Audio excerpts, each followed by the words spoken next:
Taste the Daily.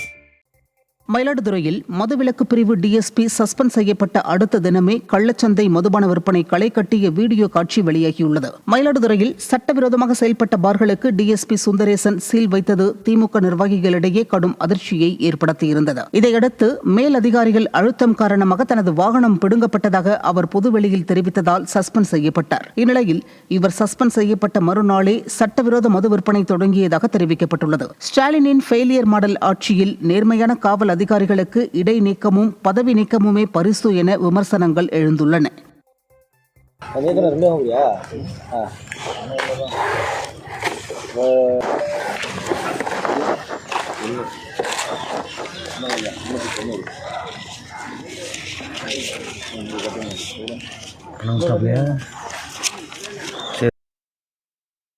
Madurai மாநகராட்சியில் மைய வருவாய் பிரிவில் வகைப்படுத்தி கணினி பதிவேற்றம் செய்யப்படாத 4000 தெருக்களுக்கு வகைப்பிரிவு மாற்றி வரி விதிக்கப்படுவதாக புகார் எழுந்துள்ளது.